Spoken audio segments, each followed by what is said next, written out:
waa Ndereb TV tamit ñoo ko indi fas yéene ko sargale Baye Modou Ndour ci bisam bi muy bis bu rëy nag macha allah ñu koy ñaanal mu jigu ko ak si li nga xam ne moom la ñuy wax sadaqatul jaariya maanaam li nga xam ne boo koy def bis boo demee ba dëddu àdduna yal na yeex mu lay fekk ci sa bàmmeel te loolu bokk na ci ubbi école jëmbat garab wala gasteen ak leneen kon Baye Modou Ndour yal na la yàlla fay yal na la yàlla taxaw yal na la yàlla lafal cat machallah. Voilà, nous allons donc continuer le programme et nous allons assister à l'allocution du chef de village et nous allons donc continuer avec le discours du président. Je crois que c'est une fille, donc on va dire de la présidente du gouvernement scolaire. Nous allons accueillir mademoiselle Mathia Sarr. Monsieur le maire de la commune de Réfane, monsieur le principal, monsieur le parrain, notre grand-père Baye Modou, mesdames, messieurs les invités, chers professeurs, chers camarades, la cérémonie du baptême qui nous réunit ce samedi 22 février 2025 représente nous pour les élèves un moment de grande fierté, de reconnaissance envers nos professeurs, notre principal, les partenaires du collège et surtout pour les parrains Mamoudou. Depuis la création de l'établissement en 2010, Mamoudou ne cesse d'accompagner le collège, les élèves et l'ensemble des autres structures éducatives et sanitaires du village. Chaque année, à travers ses partenaires, il apporte une cargaison de matériel très important pour le village. Mamboy, nous vous disons merci beaucoup. Que Dieu vous laisse encore en vie pour longtemps. Je demande maintenant à tous les élèves de bien travailler pour rendre heureuse notre parrain, nos parents et nos professeurs. C'est sur cette note que je voudrais terminer mon discours et vous dire à tous et à tous merci et merci. Merci beaucoup. Merci beaucoup.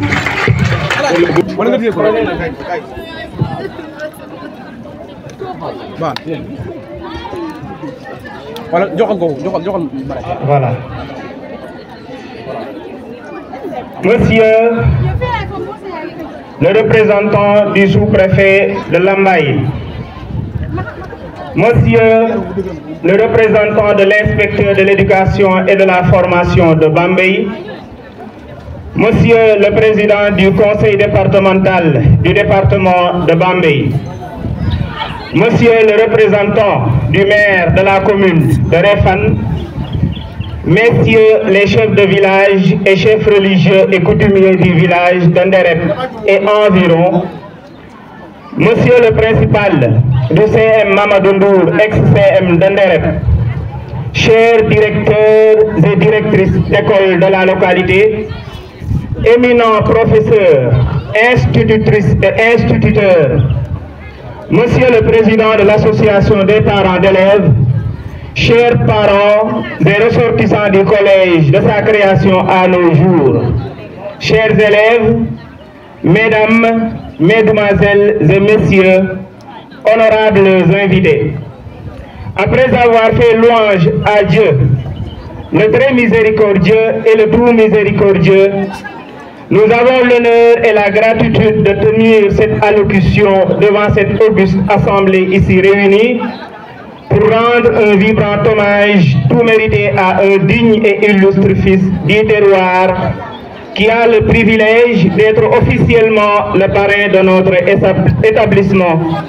qui désormais porte son nom. Nous voulons nommer monsieur Mamadou Ndour, un natif et un grand admirateur de son village natal, le village d'Ndereb. Lui faire en fait une description qui reflète avec exactitude son humanisme ne serait pas chose facile pour nous. Néanmoins, en considérant les témoignages élogieux faits à son endroit, et ses actions de bienfaisance au sein du village et particulièrement dans notre collège, nous pouvons le dépeindre comme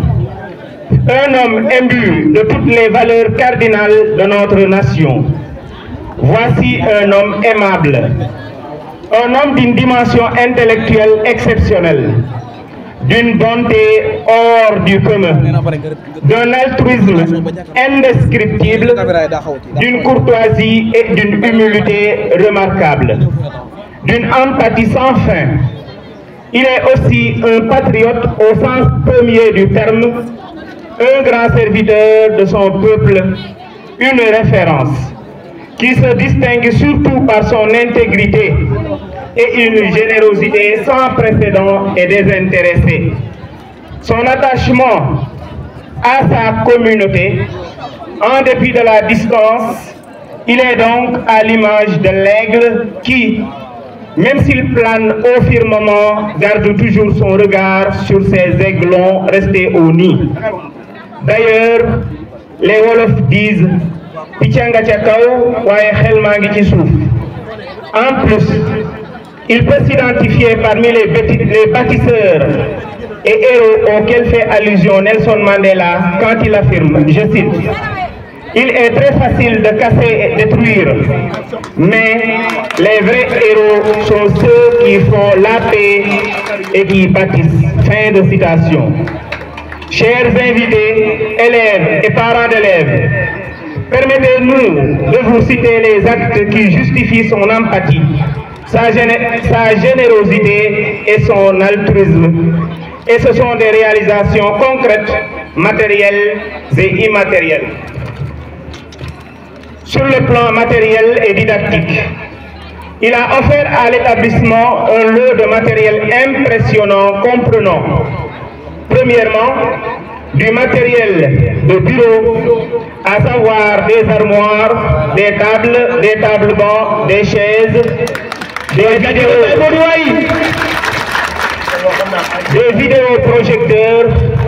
et des tableaux interactifs. Deuxièmement, il a également offert du matériel informatique, à savoir des ordinateurs et du matériel de reprographie composé par des imprimantes et des photocopieuses. Troisièmement, il a également offert du matériel de bureau ou du petit matériel de bureau constitué par des stylos, des crayons, des chemises, des cahiers, sans oublier les multiples dictionnaires et livres mis à la disposition de l'administration, du corps professoral et des élèves, et tout pour le bon déroulement des cours. Sur le plan immatériel et moral, nous apprécions profondément son accompagnement de la communauté et des élèves à se maintenir à l'école et à se mobiliser pour l'école. En plus, il n'a jamais manqué de prodiguer des conseils très sages et très avisés à l'administration de notre établissement. C'est sans aucun doute son soutien indéfectible, associé à une bonne administration, aux travaux méthodiques et méticuleux d'infatigables et éminents professeurs et le don de soi des parents d'élèves que notre établissement rayonne dans l'académie de Diourbel et dans la circonscription de Bambey. Et cela depuis belle lurette. Ainsi, nous avons enregistré des taux de réussite explosifs que nous aurons le plaisir de vous rappeler lors des 5 dernières années au BFM. Et c'est 60% de réussite au BFM en 2018, 75% de réussite en 2019, 99% de réussite en 2020, 74% de réussite en 2021, 70% en 2023 et 75% en 2024. Sur ce, nous ne saurions terminer sans féliciter tous les élèves ressortissants du CM qui ont laissé une marque indélébile dans cette école de par leur discipline, leur travail, leur respect vis-à-vis du personnel. Et permettez-moi de vous rappeler que l'an dernier, le meilleur élève du centre de Nangalma était issu de notre établissement. Je vais nommer M. Mbaye Diak, suivi par M. Ibrahim Assamb, qui était classé 3e. Et là, nous exhortons à leurs frères et sœurs à suivre leur pas en restant disciplinés, sages, courageux et travailleurs. Car ce sont eux-mêmes qui disent que la réussite est au bout de l'effort. Chers élèves, que Dieu vous accompagne et vous bénisse. Enfin, pour finir, nous rendons un vibrant hommage à tous les enseignants de la localité, instituteurs, institutrices et professeurs qui sont là en tant que parents, guides et qui transmettent le savoir avec amour, avec gaieté de cœur et abnégation pour chasser l'ignorance et les ténèbres afin d'instaurer le savoir et la sagesse ainsi que la clairvoyance. Chers apprenants, comme le dit Maria Maba dans une si longue lettre, je cite, chaque métier intellectuel ou manuel mérite considération, qu'il requiert un pénible effort physique ou de la dextérité, des connaissances étendues ou une patience de fourmi. Les enseignants, ceux du cours maternel autant que ceux des universités, forment une armée noble, armée aux exploits quotidiens, jamais chantée, jamais décorée, armée toujours en marche, toujours vigilante, armée sans tambour, sans uniforme rutilant. Cette armée-là, déjouant piège, embûche, plante partout le drapeau du savoir et de la vertu. Fin de citation. Après ces mots, nous disons donc merci et encore merci à toutes et à tous. Et mention spéciale à M. Mamadou Nour. Et bonne fête et que la fête soit belle. Merci beaucoup, Ndiaye. dañoo ñëw pour jox ko benn grand boubou pour jàppale ko gën koy féliciter. kon léegi ñu ngi jublu président mën nga ñëw. voilà. yaa tax na xaar waay loxo gi seen doomi dëkk. président suñu ko sol ko. solo xaftaan bi suñu ko sol xaftaan bi. daj ko sol ko.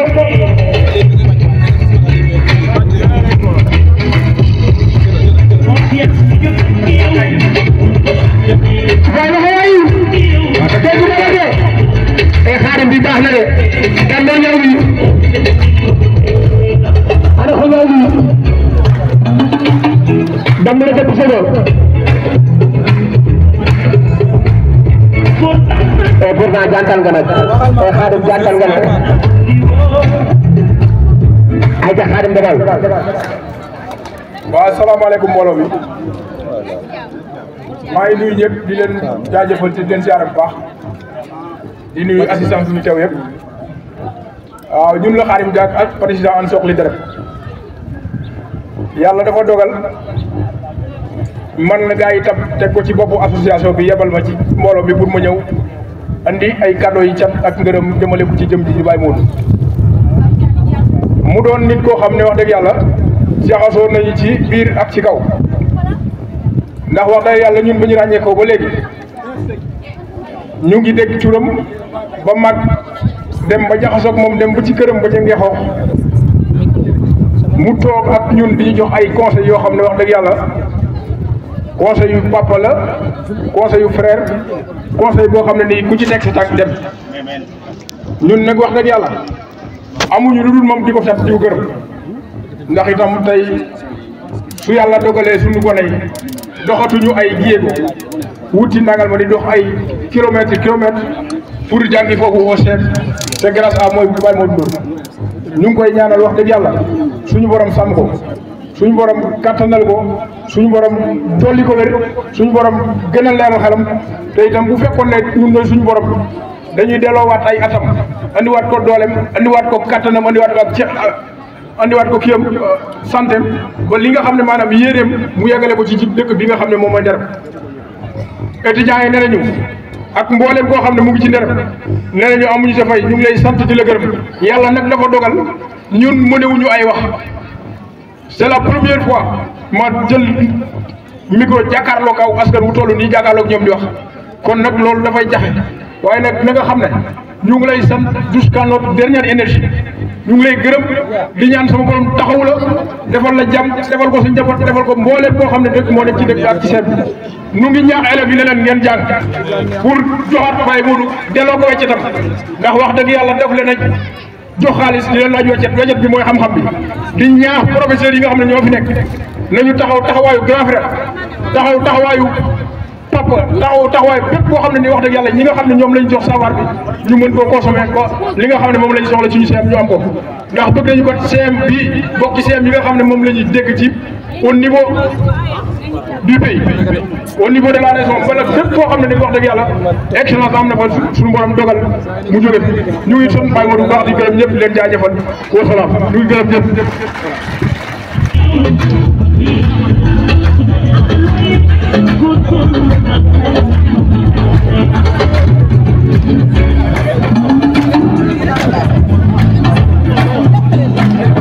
Voilà, merci.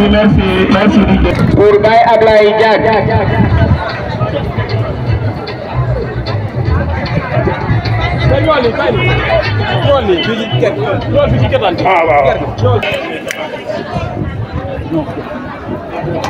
maa ngi leen di nuyu yéen ñëpp ci seen tur ak seen sant xol nag bu xasee sedd wax ja dootul mën a see bari waaye maa ngi sant association parents d'élèves Ndereb yëpp ak Refane ak Altu Tàngal mag yëpp fi teew si tey di sant itam école bi ak élèves yi ak suñu principal bu baax bii ak ay professeurs yu baax jàpp école bi jàpp dëkk bi comme seen bopp lépp loo xam ne lii dugg naa ci rek danañu ma ci jàppale ba lépp réussir kon maa ngi leen di ñaanal yàlla bu doon seenu fan bàyyi leen ak seen am xel di sant itam principal yi nga xam ne ñoo fi jaaroon te ñoom ñëpp ñëw nañu tey ñu gën cee ràññee principal Ablaye bi tey bu ndàngal ma moo ubbi école bi waaye tàccul leen ma ko tuuti mu nga ne toog di ca teg monsieur Ba nga xam ne directement Casamance la jógee ñëw Ndereb def fi lu bari lu rëy ba yàlla dogal ñu affecté ko Diourbel taxut mu bàyyi fii kon monsieur Ba ñu ngi koy sant ñu ngi koy gërëm bu baax a baax di sant itam professeurs yi nga xam ne dañoo nekkoon fii te yàlla dogal ñu affecté leen feneen waaye taxut ñu bàyyi fii ñoom ñëpp ñëw nañu kon damay sant ñooñu ñëpp di leen gërëm dal na yàlla yokk seen xéewal yokk seen maqaama ak professeurs yi fi ñëw teew yëpp di sant chef de village yi nga xam ne ñoo fi teew tey gis naa ñëpp maa ngi sant chef de village yëpp di sant itam aussi groupement yi nga xamante ne bi ñoo fi teew ñoom ñëpp ñëw nañu teew ba pare teewal xam ne seeni doom a fi nekk ñu jàpp ci liggéey bi teewal kon may wëlbatiku di sant itam suma surveillant yi nga xam ne ñoo fi nekkoon te yàlla dogal yàlla yokk seen maqaama ñu dem ci yeneen bërëb waaye wëlbatiku ñëw jàppaat ci liggéey bi maa ngi leen di sant bu baax su ma tuddee surveillant yooyu xam naa ne di ngeen xam ne madame Marème Sarr ci la bokk ak monsieur Sène maak moom fii depuis une semaine toogul tëddul nelawul di sant itam bureau bi nga xam ne moom laa bokk doon liggéey bi depuis une semaine buñ te Codé Ndour ne ci ak ñoom Ndeye Assou Seye ñoom ñëpp kenn ayeetut kenn defatul dara jàppale ma ci liggéey ba liggéey bi réussir nii kon maa ngi leen di sant ñooñu itam di leen gërëm bu baax a baax képp koo xam ne kii déggoo sa tur xëy na sama xel seet ba mënumaa yegg ci yow waaye sant naa ñëpp gërëm naa ñëpp di ñëw nag ci nga xam ne nag mooy aali kalet ji te su may wax ci moom yaakaar naa ne sama rogo sax day tuuru muy Modou Ndour maa ngi lay sant maa ngi lay gërëm sa tëb Modou Ndour ma sàmba noonu la war a mën a mel doomi Baye Ndour itam noonu la war a mën a mel te de jaaxaanaay liggéey loolu la sa waajur nekkoon ba yàlla dogal mu jëlee la fi yóbbu la nga dem jàngi ba nga jàngi it sànni woo sa xam-xam tëb nga ba ca kaw waaye bàyyi dellu siwaat ba ci suuf kon su yàlla dogalee nga dem di liggéey ba xam ne fa ma jóge woon di nderet war naa faa delluwaat ndax président defe naa Macky Sall bu ma juumut bi mu yéegee dafa wax ne kenn ku ne na dellu fa mu jànge woon ca école ba fa ne defaat bu baax di xalaat ñooñu nan la leen di defal nan la leen di dimbali te yow yàgg ngaa dimbali loolu avant Macky Sall di wax loolu kon yow monsieur Ndour ñoo ngi lay sant lépp lu fi baax ci wàllu école yi ci wàllu dispensaire ci wàllu école 1 école 2 ba EFA ba ci mudir nii toog lépp luy sa teranga def ko ci ñoom te loolu mënoon naa am na ñoo xam ne ñi gradé nañu dem feneen xamatuñu fa ñu jóge woon waaye yow loolu dalu la kon monsieur Sène monsieur Ndour noo ngi lay sant yaag sa njaboot yëpp di la gërëm di sant itam sa soxna bu baax ndax kër bu baaxee borom kër bu baaxee jabar jaa ko jàppale kon sa soxna ak say doom yéen ñëpp ngeen bopp jóge fii dem fële te taxul ngeen bàyyi fii sa néeg ndey yaa ci gën sa néeg baay yaa ci gën kon su yàlla dogalee nag bés bii tey ñu jot nii sa xarit yi ñëw yëpp ak sa mbokk yi ñëw ñëpp dañoo xam ne képp fii dem nga waaye bàyyi woo fii foofee sa wërsëg dafaa ne nga toog fa rek waaye bàyyi woo fii loo liggéeyee foofu indi nga ko fii tàccu leen loolu waaye yéen tam nag kon Modou Ndour sa doomi baay yi nga àndat ak sa baay bu ndaw bee di Tafa Ndour ngeen ànd yàquñu ci dëkk bi dara itam lépp looy def foofa ñoom itam ñu ngi jéem lu mel noonu di ko ci def Modou sant naa la gërëm naa la Modou mais moo ma mag téeméer yoon sama sikki bi lu muy gudd moo ma mag waaye bàyyi la li may wax mosuma wax Ablaye lu dul bàyyi man nag dama bëggoon tey Sénégal bu ñu nee Awadi Senghor wala Awadi Lamine Gueye wala si laa ñu ne ku mu mën a doon ñu tudd la fii école Cheikh Awa Balla am na école Gaynde Fatma am na waaye école Modou Ndour moom Mbaye Ndour moom Mbour Ndour ma Samba def na la ko waxal ci réew mi bu soobee Serigne Touba Mbacké kon Modou na sa xel dal ndërëb yëpp a ngi lay ñaanal yàlla nga wér yàlla nga yokku ndax ñi fi ñëwoon ba nuy def forage bii ka jiite woon délégation ba dañal lañu ko doon wax mu ko xelee ndërëb yi ñuy wàcc 1 heure ñii di gontu 2 heures jëm altu dangal ma ay kilomètres ñoom ñooñu nan la ñuy def ba guney ndërëb yi mën a nopp la booba sonn na xale yi sonn nañ trop léeg-léeg ñu kiris yoon wi suñu professeur bu baax bii di monsieur Ndour moo wax Mbaye Ndiaye ba ñu waxee ne ñu leen wax Modou mu bind may doo ab chef ba ñu la ko waxee te saa si nga daal di bind Kalidou Diallo mi fi nekkoon wax ne bind na téeméeri école ak fanweer dootu bu ma kenn joxati école monsieur Ndour sa baax gi ba nga demee yóbbu sa lettre Kalidou Diallo daf koo jël ne bii moom fragmenté ne ko ñun ñii nekk fii ci suuf noo jëkk a yëg Gora Bassal mi nekkoon Bambey IEF noo ko jëkk a yëg na am na lu seet après la kayit ñi soog a jaar Diourbel soog a ñëw ci moom mu ne wax jaag wax nga dëgg am ngeen am seet 2010 ba léegi lépp luy teranga def nga ko ba nga amee yéene itam sunu borom yeggale sa yéene ba école bi liggéey ñaari at la ma professeur yi jàppale muy Guy Ndour Modou Bale Sène Modou Faye ak gunay mbaji yëpp ñaari at maar naa ko te école 1 ñu ñëw tabaxal na ko kala abe waa ji bi mu ñëwee dafa wax ne waa ji bi mu ñëwee dafa wax ne ndox rek ak tuuti France moom laa la sant Jim Ndour mu baax ne wëlbati jël épicentre amul noo ay néeg jox nu ay bërigo jox nu ay raccord ñu continuer liggéey ba liggéey bee kon sa yéene la yàlla fay cooc te sa yéene yemu cooc doog kon monsieur Ndour li duuf ci ndaw yëpp kañu ci bi te sëriñ ba dafa waxoon ne li nga xam ci nit soo ko waxee lépp lu ko dal set ma yow kon ma yemale sama kàddu foofu li ci des sama xel moo ko sama xol moo ko yeggale ak yow kon ma wëlbatiku nag di lancer appel école bii maa ngi ñaan autorités yi fi nekk ak yi ci kaw ni ngeen du jàppale woon ngeen dolli noo jàppale première bi manqué nañu ay professeur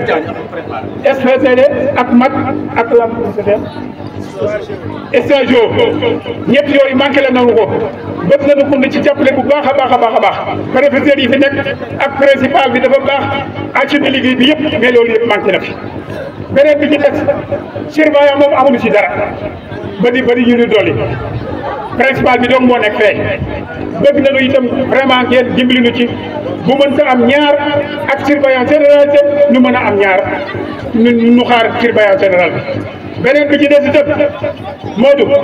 ak ñi ci kaw ñëpp na ngeen noo jàppale woon ba noo am ak teem noo ngi ñaanaat ñu gën noo jàppale ba noo am ak lycée parce que lii des ci ginnaaw lépp lycée xëj na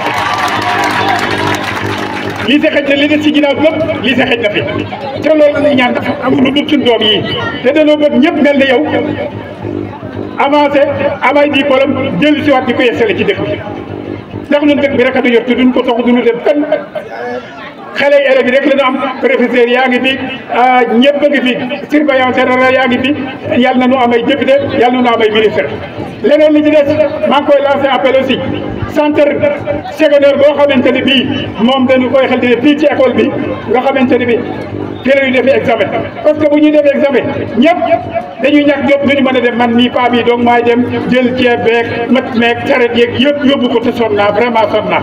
ñu ngi koy defee àll ndàngal ma ku nu mën a dimbali ci loolu dinañu la gis dinañu la ñaanal yàlla jàppale leen ci barke Sëriñ Tuubaa Mbàkke jàppale leen ci loolu bu baax a baax a baax a baax a baax may lancé appel itam yéen parents d'élèves yi rikwaay élève ak école bu demee ba nekk 500 élèves école tëj ñu dellu si mu nekk 430 gune yëpp bàyyi ngeen di leen seetaan loolu rafetul ak xale yi nga xam ne moom la ñu teel a maye te amaguñu sax benn diplôme ñu may leen loolu rafetul kon maa ngi ñaan parents d'élèves yi nañu sàmm xale yi ba ñu mën a réussir ba mel ni Modou Ndour ba mel ni ay bokkam ba mel ni ñëpp maa ngi seen ñëpp gëpp di leen gërëm yal na leen yàlla taxaw yal na leen sàmm bu jóg na merci Moussa Ndour solo fop jërëjëf. président APE discours rafet na doléance yi aussi d'accord nañ ci li fi manqué xaw na bëri ci boo xoolee enseignants yi manque d'enseignants moo fi nekk boo xoolee histoire muy lettre anglais muy mathématique loolu lépp dafa manqué ñetti enseignants gën nañ fi daaw jéeg ak ren yoo xam ne kenn remplacé wu leen kon ñu ngi ñaan autorités yi vraiment ñu ngi leen di ñaan ñu leen ay enseignants bon. ñu ngi nuyu ñëpp. principal ñëwal nii arrière yow reculé. nuyoo bi nag. waaw demal si biir tuuti nag boo nekk. ñu ngi koy tàmbale. teg ko ci loxo représentant maire de Réfane. ñu doxal ñu ko ñëpp ñu dëkk ci gox bi. ñu ngi nuyu le parrain ak délégation bi mu àndal. ñu ngi nuyu tamit kilifa yi fi teew yëpp ci kilifa yooyu nag ma bëgg ci lim ñaar ñoo xam ne daan ma ñor muy monsieur Abdoulaye donc Biteye ak monsieur Omar Ba monsieur ñoom ñaar ñoo sanc école bi ñoom ñoo fi nekkoon jiite ko ànd ak équipe bu enseignant bi fi nekkoon ñu bëri affecté nañ leen ñeneen ñëw ñoom dañoo bàyyi seen yitte yëpp tey ñëw ànd ak ñun ci bis bi maa ngi leen di nuyu ñi ngi nee toog ca baas ba maa ngi leen di nuyu bu baax di leen sant bu loolu weesoo may gërëm di nuyu di sant bu baax le président de l'APE Baye Abdoulaye Diack man presque léegi ma def fukki at ci seen biñ ma fi affecté léegi ma def fukki at yàlla def bi ma ñëwee Baye Abdoulaye Diack Baye Abdoulaye Diack daa fi fekk mu jiite APE bi ndax buñ la affecté ngay fonctionnaire ñu affecté la ci bërëb ci école ci tey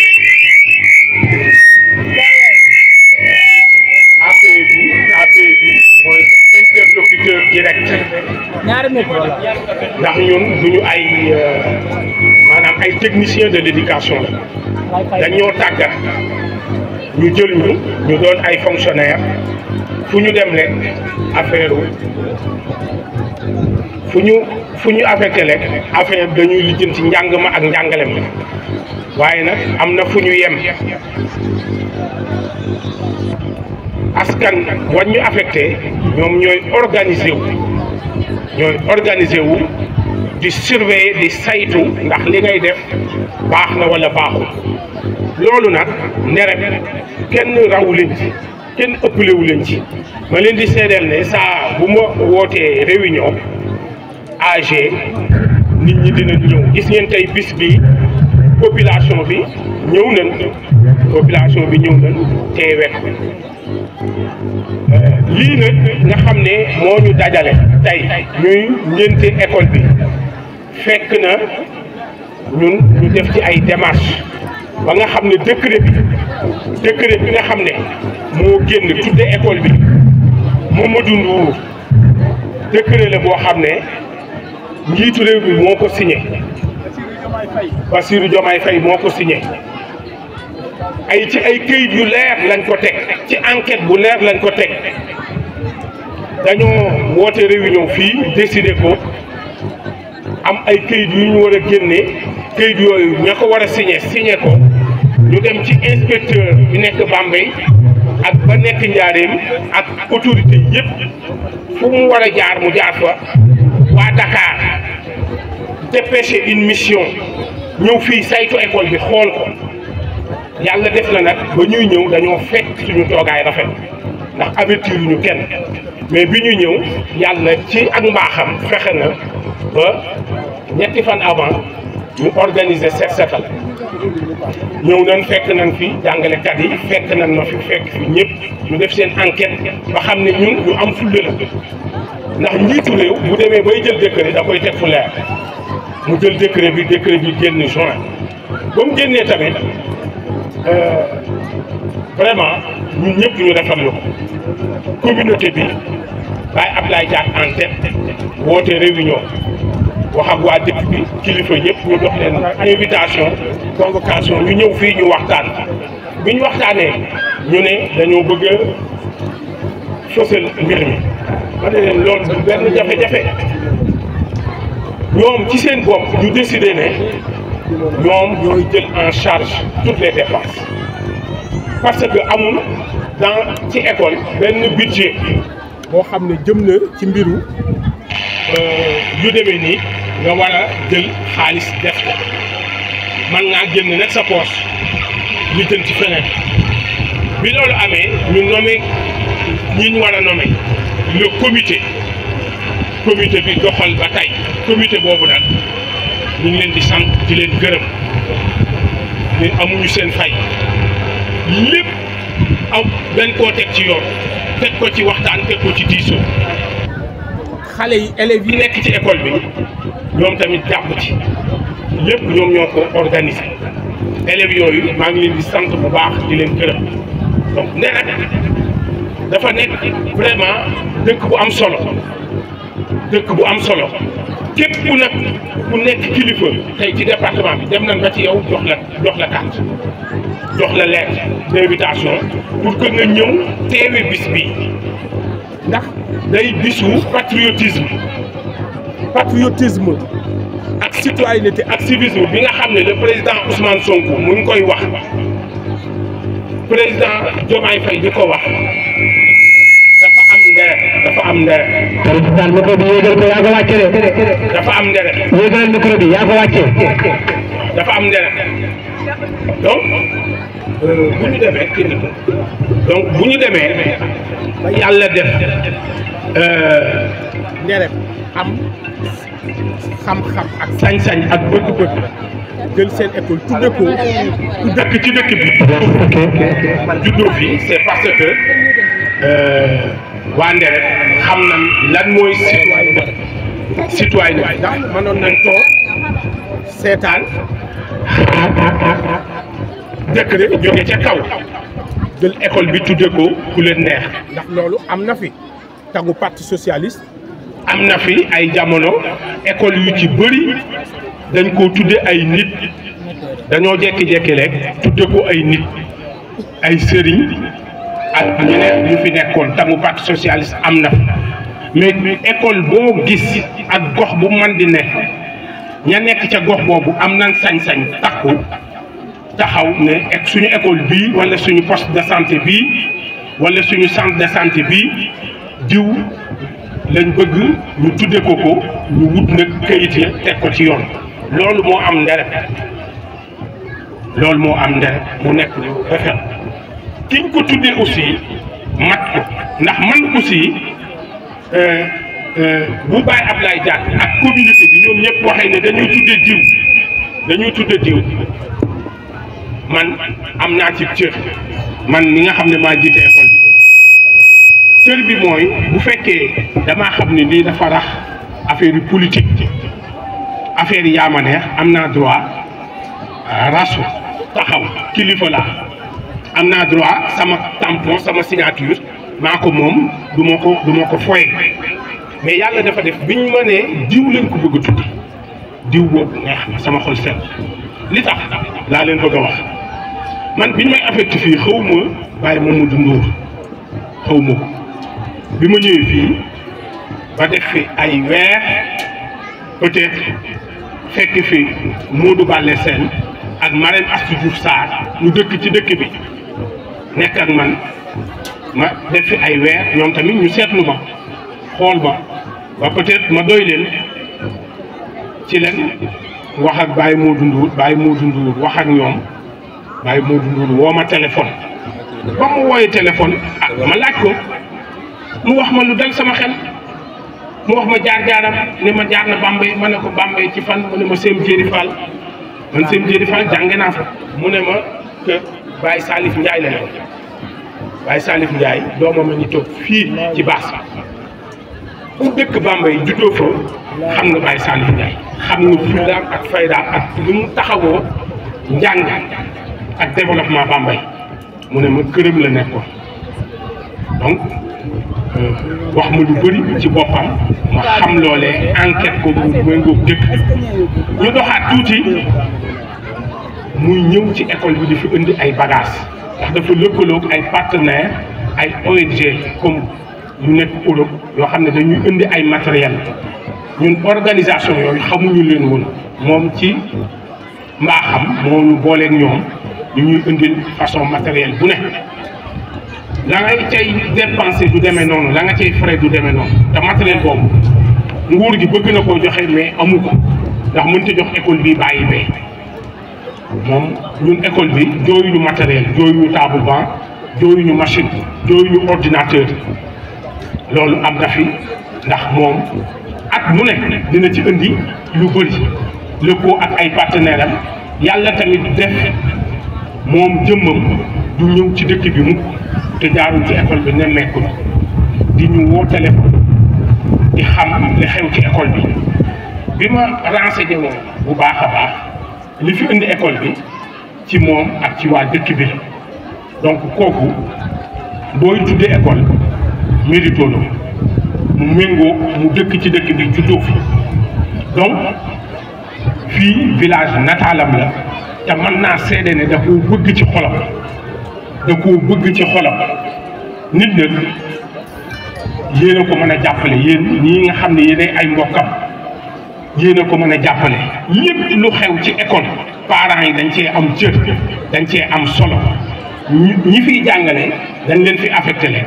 nguur gee leen di fay bu kiyee dañuy ñaan dem feneen mais école bi moom kenn mënu koo jële fii di ko yóbbu feneen élèves yi tamit ku fi jariñu da ngaa ñaan yàlla ñëwaat nderet donc kon ci partenaire yooyu nga xam ne Baye Modou am na ko daf ko ànd ak ku ñuy wax Elimane Ngom doomu Lamine Ngom waaw doomu Lamine Ngom la ko àndal moom tamit lu mu man mi ngi koy def ci école bi waaw wax ji daal lu bëree bëri mën nañ koo wax mën nañ ko wax ci Mamadou Ndour lu bëree bëri waaye nag comme ñi war a wax ñëpp dafa bëri dañuy tënk rek sant ñëpp képp ku ñëw ñu ngi lay sant élèves yi ñu ngi lay sant parents yi ñu ngi leen di sant comité d'organisation jërë ngeen jëf jërë ngeen jëf. xaaral ma eggale ko ci Lamine Ngom moomu Lamine Ngom moo jur Isma Ngom tukki Espagne daaw mu dem toppatool nu chaise yu weex yi ngeen di gis ak taabal yeeg ordinateur yeeg bagage yeeg yëpp bi yàlla dogalee mu envoyé ko mu ñëw port monsieur le maire mu baax mi dem dédouané ko 1,5 million bi ma jógee Alto Ndangal ma di ñëw ci jour boobu maire chargé ko ñeenti oto bi may dugg fii Ndoundour la ma moo Ndoundour mais woo ne Baye Ablaye foo nekk ma ne ko maa ngi di dugg école mu ne oto yooyu nag leen wàcce ma dugg ci biir xale yi ne ma 20 000 nga doy fay ma ne la yow 20 000 di lijjanti ba jox leen 10 000 francs monsieur Ndour ne ma nañ ko fat ci biir bagage yi ma ne ko ci biir saal yi ma ne ko xajut ci saal yi óol bi fees na del xanaa kay pour mu bañ a seen élèves ñu teel koo séddale moom ci baaxam mu wëlbatiku ne principal la ñu école 1 école 2 AFA ak mudir ñëpp ak case du tout petit bi nekk ak yëpp ñu séddale leen kenn ku nekk am ci loolu bu ko nit defee nag te nekk fa Espagne mënoon a liggéey jox baayam mënoon a liggéey jox yaayam wëlbatiku jël teranga bu toll noonu indi ko fii danañu ko wax ba mu fes ba mu leer nañ waaye monsieur Ndour jàpp na ci maire de la commune de Réfane jàpp na ci ay conseil municipal am yi nii toog dara umpu leen ci je vous remercie. Voilà, merci beaucoup. Le tâteau principal du discours clair moo tax ma jël micro monsieur Diouf a ngeen ne leen professeur la ci lycée nga ko mais ci relation bi mu am monsieur Ndour moo tax parce que day intervenir ci seen école boobu ci école privée moo tax daal mu ne daal mënul ñàkk a ñëw témoigner monsieur Ndour cofeelam sargal ko aussi bokk ak moom bés bi sargal ko ndax mbaaxaay bi mu baax monsieur Ndour nag ku ko xam ci école xam ne ku bëgg njàngale la ku am fule ci liggéeyam la monsieur Ndour ba bañ naan suba lay retraité mu ngi jàppante te lépp ngir liggéey bu jaar yoon amul xaar mu yàlla ak kenn man bi ma toogee ñu jógee Dakar ñëw ngee ko fekk ko dama ne kii du ma mën a liggéey ak moom parce que moom dëggu rek jub rek bëgg lu muy def rek bëgg ñëpp nag léeg-léeg muy wax la benn kii sax ma yaakaar ne kii dafa am lu ma ko def te fekk ne bëgg la rek moo tax lépp lu mu def rek pour jubal école dem nañu ba ma jógee ci école ba sama doom ñu koy maye ma bàyyale ko te ma am ay mag am ay rak am leneen fàtte ko loolu boo ko gisee moom moo baax bu ma ko gis loon ci moom loolu du am Codou Ndour bii boo ñëwee kër ga boo deful attention sax dootoo gis monsieur Ndour ndax moo lay gëtandu moo lay waxtaanal moo lay lu nekk sa jafe-jafe moom moo la cay taxaw balaa monsieur Ndour di ñëw ñu ngi koy gërëm di ko sant di sant njabootam man bu ma ñëwee ci kër gi damay mel ni man seen doomi di njaay la damay tooñ ñi tooñ ñi te loolu seen baax ak seen yaatuwaay moo tax monsieur Ndour nag enseignant ngee ko amal nañ ne jukkal ndax ku am problème ci ngee ko du ci enseignement même problème familial boo ko amee monsieur Ndour mooy ñëw taxawu ko xam ne li may wax def na ko sama kër def na ko kër keneen def na ko feneen te loolu bu ci dugalee baatam rek loxo kiyam rek nit yi dañuy am kersa pour delloo si ci loolu donc ñu ngi lay gërëm ñu ngi lay sant ñu ngi gërëm mbokk ngeen ne ñëw naa fi ay yoon man lu mu mës a am la te ma yëg ko ñëw naa fi maa ngi leen di ziar maa ngi leen di nuyu jërë ngeen jërëjëf madame la maire monsieur le parrain mesdames, messieurs les enseignants, chers directeurs, messieurs les principaux, c'est un honneur pour moi de poursuivre cette cérémonie. Cérémonie combien importante. Cet honneur et ce plaisir, je les dois à deux faits. Le premier, je suis du village, je dois ce plaisir à tout ce village. À l'association des parents d'élèves avec qui aujourd'hui l'école est à ce niveau. Et quand je parle de l'association des parents d'élèves, je parle de Abdoulaye Diack et bien avant Abdoulaye Diack, de tous les parents d'élèves qui ont contribué au développement de Ndep, en commençant par Ndep 1, Bendiaï est là devant moi. Je parle de toutes les organisations du village qui ont œuvré pour l'école. L'autre fait aujourd'hui un directeur, nous honorons un père et le professeur savant de l'université Cheikh Amadou Bamba, Cheikh Anta Diop. Le professeur Sankharé avait écrit dans ses pages le jour et la nuit. Il disait, pour être honoré dans ce pays, il faut renoncer à son honorabilité en cessant d'être honorable. L'homme que nous honorons aujourd'hui le mérite à 1000 raisons. Il le mérite de par son engagement, de par sa détermination, de par sa volonté, de par sa perspicacité, de par son courage, de par son abnégation et de par son travail bien accompli.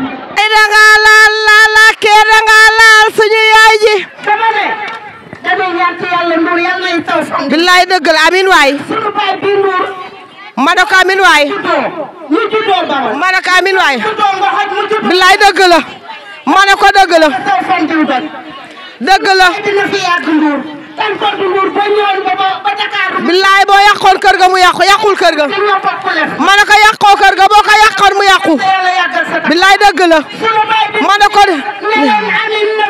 maa na xoom na fi yàggee ne leen amin yàgg chef de village di nuyu imam Ndour mu jàllale ñu ko ci imam yi fi nekk yépp bu ñu nuyoo imam yi ba pare ñi ngi nuyu aussi Baye Moussa di nuyu notable dëkk bi képp ku fi teew ñu ngi lay nuyu di la sant di wax turu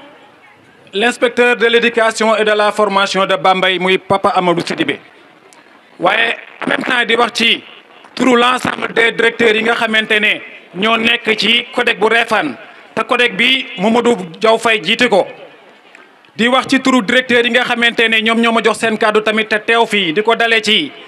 Modou Guignane Thiaw directeur l'école Ndereb 2 di ci teg monsieur Ibrahima Diouf directeur de Ndereb 1 di ci teg Massène directeur Al Azhar di ci teg madame Sey directrice wu CEDIP bu Ndereb 2 ak Juma Diak bi nga xam ne moo jiite tamit CEDIP bu Ndereb 1 di nuyu l'ensemble des invités di nuyu élèves yi fi teew yépp kaddu yi nag mën naa bañ a gudd dañuy njëkk di ko jëmale ci Baye Modou ñu ngi lay sant di la féliciter di la ñaanal yàlla lii yàlla na la jig di ñaan yàlla établissement bi aussi sans oublier aussi monsieur Diama Thiam principal CM bi ñu ngi koy nuyu bu baax a baax a baax di wax ne Baye Modou ah ñun de l'ensemble des directeurs ñu ngi lay sant bu baax sa taxawaay gis nañ ko ndax tey waa Ngexoox ñëw nañ fii sant la mais bu fekkoon ne sant googu dafa ñëw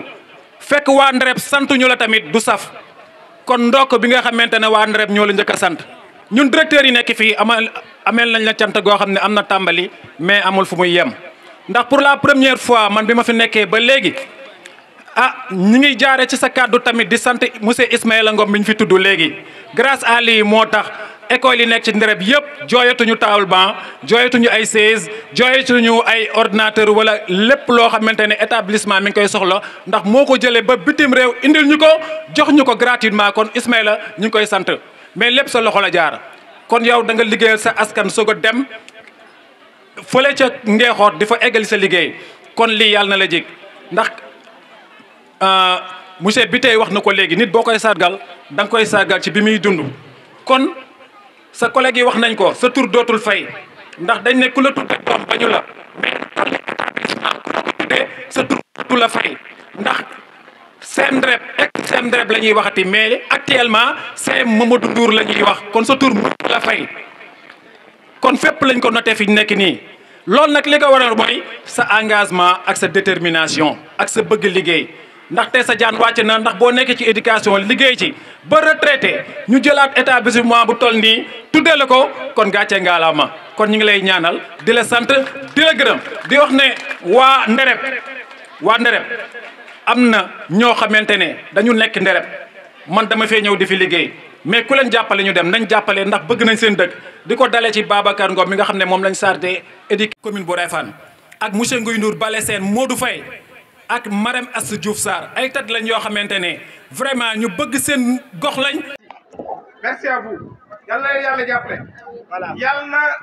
li ñuy xaar ci yéen yàlla defal leen li ñu xaar ci yéen nag du lenn fii mu toll da ngeen a jox Mamadou Ndour aw sas ndax dañ ko tuddee école te bëggul ñuy joxe ay résultats ñu naan école Mamadou Ndour moo jël ndaare kooku c'est un combat de tous les habitants du village les résultats doivent être appréciés dès leur annonce. kon bu ko defee ñu jox le micro au porte-parole des élèves voilà merci beaucoup. waaw ba tey Mbène Diouf it day rey teg ko la Baye Modou ba tey moom it kàddoom mu ngi nii Mbène Diouf da tey ci tool. que vous m'avez apporté. À mon formidable professeur, merci de rendre l'apprentissage amusant et passionnant. Votre créativité et votre enthousiasme m'ont aidé à découvrir un amour de l'éducation que je ne soupçonnais pas. Merci. Merci. No, nice.